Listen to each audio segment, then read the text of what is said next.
Remarkable day.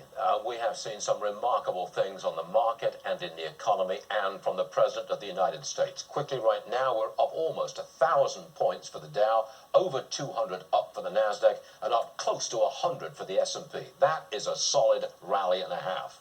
Let me take you back to 8:30 Eastern Time this morning, 2.5 hours ago. Make that 3.5 hours ago. We reported, the Labor Department reported, the government reported, more new jobs, completely unexpected. Instead of a loss of 8 million, we gained 2.5 million. And the unemployment rate, instead of zooming to 19 or 20%, actually came down just a fraction to 13.3%. Then, about an hour and a half ago, the President took to the podium and he said this. He said, look, in the early part of this year, by the January and February of this year, we had established a very powerful platform, that is, the economy. It was a very powerful position. Then we had to shut the country down. It was artificial, but he said he had to do it. He mobilized the country, especially the healthcare industry and the vaccine and the pharmaceutical industry, mobilized, and now we're looking towards a vaccine fairly quickly, and we're doing 20 million tests, more than most other countries. Then he said, look at this. Look what we've got today, this extraordinary rebound in the job market and in the economy. He then projected to the future. He said, look, we're going to have a very good July. This is the way he sees it. A very good July, a spectacular, his word, spectacular September, October, November, and in 2021, next year, the best year economically. He says it's better than a V-shaped recovery. It's going to be a rocket ship. Standing next to the President during his presentation was Larry Kudlow. He is the President's chief White House economics advisor. We pulled him away, and he joins us now. Larry, thank you very much for joining us, sir. We appreciate it. And my first question is, look, why did this recovery start so early? Because we weren't really expecting it until maybe July or August, but it's already started. Why so early? Well, maybe a couple quick reasons on this. First of all, we reopened. That's absolutely essential. So the mitigation policy and the shut-in, and as the President said today, he believes it saved, maybe 2 million lives. And I'm not going to argue with that. I think the evidence is pretty clear. So by the time of the jobs report survey week, Stu, which was May 12th, a little less than half of small businesses had opened.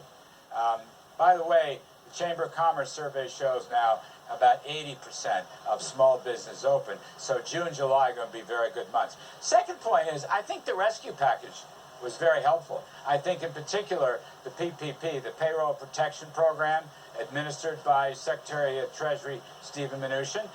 By our estimates, we put out over $500 billion in resources and loans, may have saved, Stu, over 50 million jobs. Now, here's the key point in today's numbers. What you're seeing is the temporary layoffs. In other words, people were reporting that they were temporarily laid off, but could return to a job as soon as the pandemic could slow down, as it has. And about 3 million people left the temporary classification to go back to work. And so that's roughly the increase in jobs for May. I think the household number was 3.8 million plus, and payrolls were 2.5. So there you have it, and the unemployment rate come down. So, look, what we did seems to work. I mean, President led us, tough stuff, nobody's happy, but still, the pandemic, the mitigation, and the rescue package, and now it's bearing fruit. But do we need more?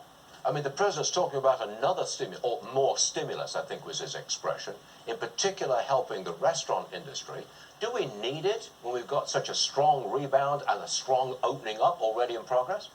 Well, let's look at some more numbers. I mean, one of the reasons we kind of slowed down the negotiations, which I reckon they'll resume after the July 4th holiday weekend, Stu, but we wanted to assess the numbers. I mean, for example, I guess to your point, today's number was a very, very pleasant surprise, certainly to the private sector and even to us in office.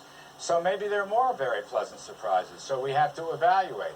I myself think we need to move from rescue assistance to more long-term economic growth incentives. I mean, for example, the President mentioned the payroll tax holiday for the workforce. He's talked about capital gains. He's talked about tax breaks for restaurants, entertainment, athletic contests, sports contests. He's talked about tax breaks for tourism. Those were the hardest hit areas and so forth. So we'll be looking and assessing that as time goes on. I think we need probably, proportionally, Stu, less rescue, quote unquote, and more incentives so it pays more after tax and after regulations. It pays more to work, to invest, and to take risks. The president mentioned and used the expression several times, the China plague. Beijing's not going to be very happy about that. Well, perhaps so, but as you know, we've discussed, we don't have time to go through it all, but the bill of attainder against China on the pandemic is very bad, very difficult, lack of transparency, lack of facts, lack of cooperation, colluding with the WHO. I won't go down the whole list. We're also very concerned about taking away the freedoms in Hong Kong. What they appear to be doing is breaking this, 50, 60-year treaty. It's a human rights issue. It's also a national security issue.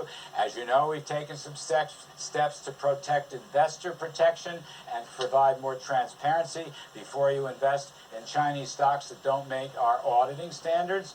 I will say we're still engaging on the Phase 1 trade deal. That's still going on, but the president has indicated his unhappiness and dissatisfaction with China on many different occasions. What happens if the president does not win re-election? Well, if he doesn't win re-election, and if Senator Biden or former Vice President Biden continues along his leftward path, what I read, I've known Joe Biden for many years, but he's moving pretty far left. He's talking about major league tax hikes, major league re-regulations. He has no track record at all on standing up to China and our other enemies. I think at this moment, given the policies he has discussed, the stock market will be slammed and the economic recovery post-pandemic will simply not pan out. I think you'll have a very clear contrast between growth policies from President Trump and, frankly, recessionary policies from Vice President Biden. Larry Kudlow, I know it was extremely busy, not a difficult day, but a very busy day for you, and we really appreciate you taking time out to be with us again this morning on Varney and Company. Larry Kudlow, everyone. Great day for you and for the country. God bless Thanks, you, sir. Thanks. Yes, sir. Thanks very much. Now, I've got to tell you, wrap that market again. We had been up 1,000 points, but we're up now 935. That's still a pretty good number. It's been a great day and just terrific to sit here and watch America grow, get back to work at a stock market rally. My time's up, and Neil, it's yours.